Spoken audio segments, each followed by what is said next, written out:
Assalamualaikum warahmatullahi wabarakatuh. Revolusi mental.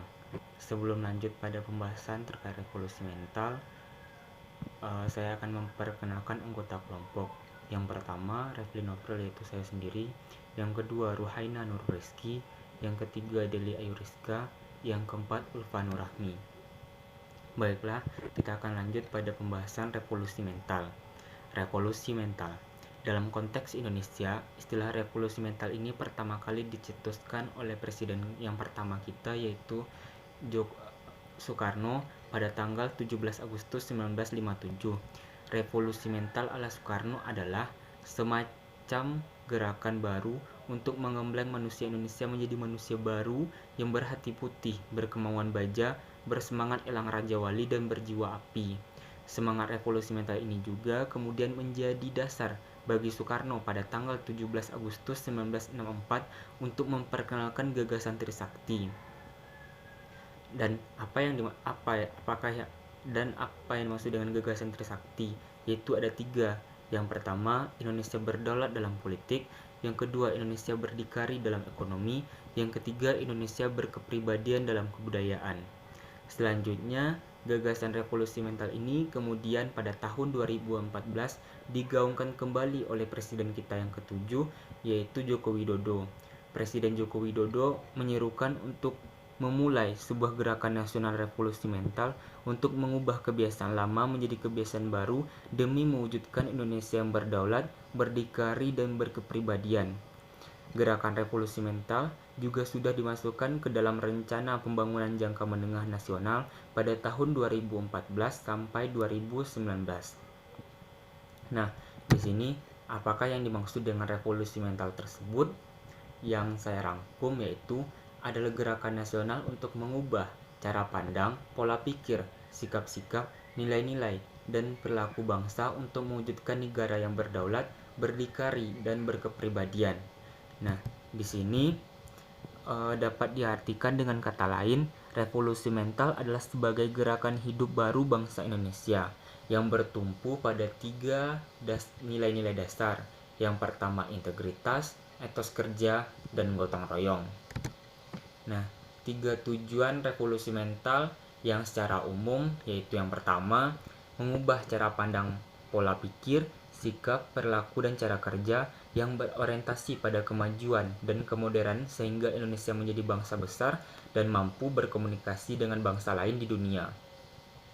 Selanjutnya yang kedua, membangkitkan kesadaran dan membangun sikap optimistik dalam menatap masa depan Indonesia sebagai negara dengan kekuatan besar untuk berprestasi tinggi, produktif, dan berkompetensi menjadi bangsa maju dan modern sehingga menjadi fondasi 3 pilar Trisakti yang telah digaungkan oleh Presiden pertama kita Soekarno.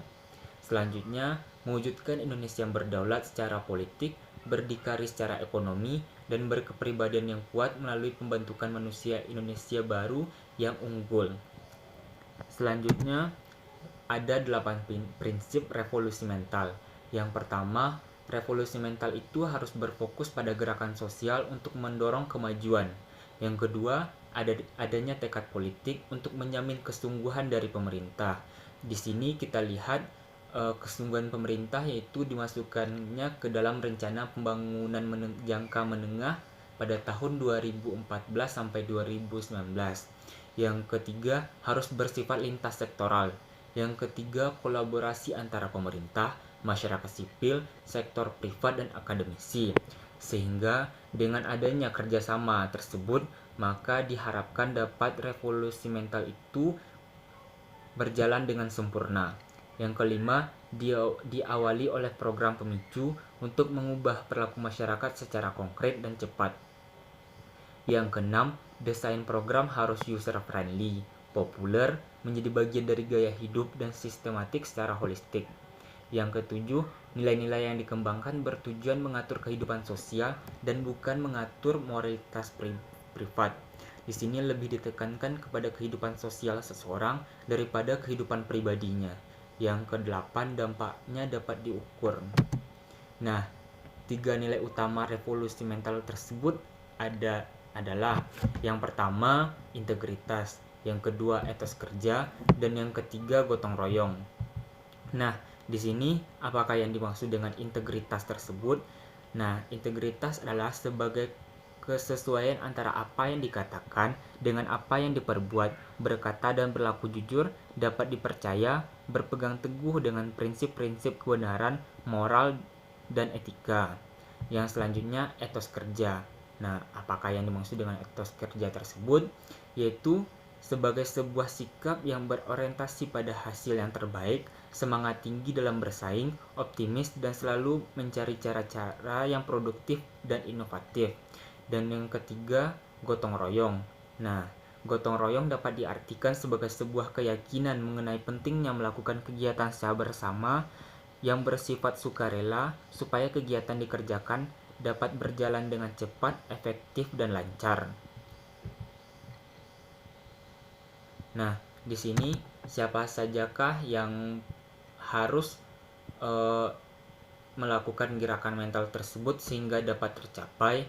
Yang pertama yaitu pihak dari pemerintah, yaitu dengan contoh-contoh kegiatan yang dapat dilakukan oleh pemerintah yaitu reformasi birokrasi, pelayanan satu atap, transportasi anggaran, pelayanan SOP, pelayanan publik seluruh Indonesia. Yang kedua, pihak swasta. Di sini berupa program inkubasi bisnis, penguatan kemitraan pengusaha kecil, menengah, dan besar, dan insentif bagi produk lokal yang inovatif. Dan yang ketiga, masyarakat. Nah, apa saja yang dapat diberikan masyarakat agar revolusi mental ini dapat terwujud? Yang pertama, gerakan taat hukum, gerakan hidup bersih, gerakan peduli lingkungan, gerakan tertib lalu lintas, serta gerakan partai politik yang berdikari, yang bersih. Nah, di sini dilanjutkan dengan dari mana kita memulai revolusi mental tersebut. Nah, yang penting dalam gerakan ini kita memulai dari diri kita sendiri, sehingga dengan kemauan dari diri kita sendiri, dengan apa yang dapat kita lakukan, sehingga kita dapat bergerak ke pihak keluarga yang menyampaikan apa yang dimaksud dengan revolusi mental itu dan apa tujuan-tujuannya, serta kita dapat menyampaikan kepada lingkungan. Selanjutnya, ini adalah ilustrasi kegiatan revolusi mental. Yang pertama yaitu tertib lalu lintas, yang kedua berupa budaya bersih, dan yang ketiga pelayanan online yang secara cepat, tepat, dan tepat. Selanjutnya reaksi cepat pelayanan publik. Nah, sekian dari kelompok